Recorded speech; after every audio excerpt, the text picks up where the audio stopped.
CANDLEJACK, Book 1, Cardinal of Fate, Chapter 3, Lord Nordellan. Lord Nordellan, the eldest and wisest of Pimra Eagles and head of Console, had seen much throughout his long life.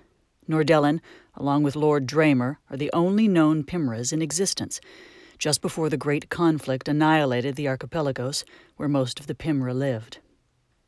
Nordellan, though, always holds out the hope that other Pimra could still be found living on other distant islands.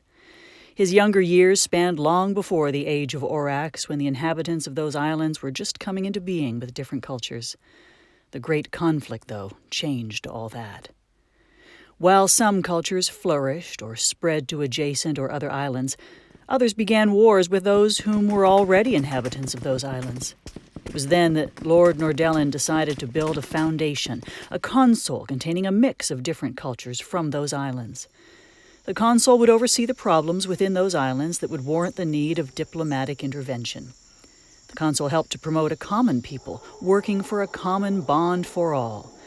Though, at times, the monarchies and inhabitants resistant to compromise made it difficult to pursue a peaceful resolution.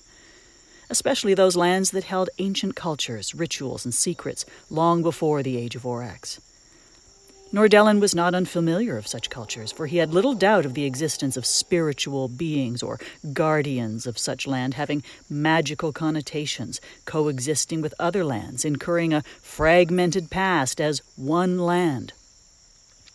One land, before the volcanic activity and the oceans had divided it into archipelagos of diverse cultures spread far and wide. One island in particular, the island of Haybrug, being of mysterious origins as well as one of the largest archipelagos known. Escape Aftermath. The royal coach arrived at the prison hold of Castle Grimoire carrying Signor Nordellan, King Oracan, and Cardinal Rigor Mortis a day after the prison break. A messenger had been sent to Yarrow by Captain Trelane to inform Console and King Oracan of the escaped prisoner. Once inside the captain's hold at Grimoire, worry began showing across both Nordellan's and Oracan's brow. They had been discussing the breach with the castle's current captain. Trelane, a white-feathered Pyrokthian hawk, led as captain of the guard at Grimoire. Trelane was currently in charge of a small group of elite guards sent as protection for Castle Grimoire by the Console. "Your Majesty and your Eminences, I can't understand how it could have happened.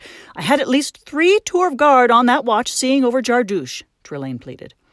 The Cardinal interjected, "Lord Nordellan, I understood that there was extra protection in place in case of an escape. An enchantment by the amulet placed on the wall outside his prison door. It would destroy Jardouche, if not finish him off, even if he thought of escaping out that very door.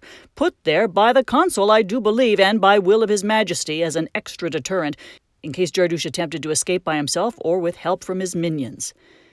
"Indeed it was, Your Eminence and Your Majesty," answered Nordellan, "but the protection was missing as well as the prison door. I fear something far much worse than just Jardouche's disappearance. The only way that the protection could leave that wall is if the amulet is missing as well." "But wasn't Signor Dramer holding the amulet last for his research into its origins?" inquired the Cardinal. "Yes," continued Nordellan, "but Dramer was to return the amulet back to His Majesty before the Console departs Ornathus. Before he left, Dramer related to me that he had received a parchment from a cleric by the name of Count LeMay, instructing Dramer to leave the Console immediately. Dramer was to return to Port Saterclore to meet with the cleric LeMay on the cleric's possible expulsion as the Count of Duchantel Monastery. LeMay was desperate for Dramer's mediation to stop the suzerain's attempt on LeMay's position at the monastery." "Did Dramer mention who wanted LeMay removed from Duchantel Monastery?" Oracan asked. "No, he did not mention who, as a member of Console. Dramer has the authority as a mediator on Saterclore. Sometime before joining the Console, Dramer lived at Port Saterclore, and he told me LeMay was an old friend of his. However, in retrieving his personal coach to return to Saterclore, Dramer was told his carriage had gone missing by Belknap, the elite guard scout and head squire of the stables, under command of Lieutenant Berwick. Belknap related to Dramer and Lieutenant Berwick that a pack of wandering thieves had stolen the coach Dramer arrived in. Unfortunately, inside Dramer's coach contained the wardrobe that His Majesty's amulet would store it in. Belknap then retrieved another coach for Dramer to leave immediately for Saterclore, while Belknap himself rode off in search of Dramer's missing coach per Lieutenant Berwick's orders. So far it's been a day, and neither Belknap nor the stolen carriage have returned." King Hyrraken then spoke soberly. "It seems the fault lies within my power to all what has happened here. I trust Lord Nordellan and his eminence will see that Belknap and the amulet's return is what's keeping a possible outbreak of war at bay if the amulet has fallen into the wrong hands.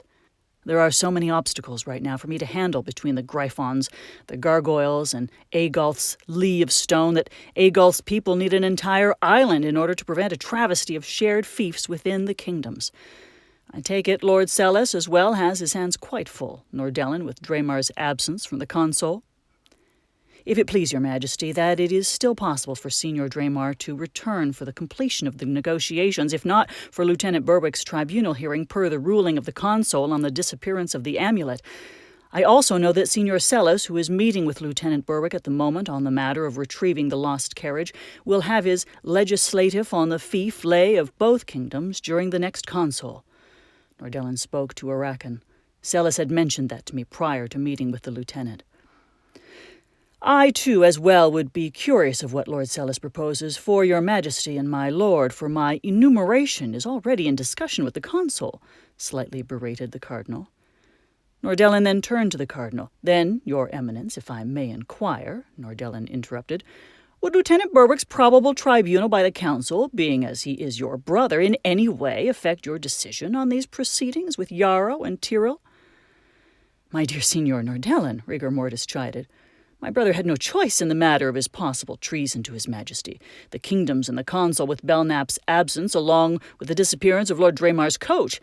His responsibilities to the kingdom come first, since General Dalon and Lieutenant Kylos are currently at sea to find a missing elite guard per your majesty's directive. The outcome of what my brother and Belknap could be facing with misplacement of Signor Draemar's possessions, including his majesty's amulet, lies with the decision of consul. It is irrelevant and inconsequential of my brother's circumstances to my decision for the consul with Grithwood and both kingdoms' Lee of Stone on the table. Besides, I'm sure my surreptitious warrior brother is quite capable of handling whatever comes at him, however difficult it may be for him." Yes," as the cardinal grinned an evil smile.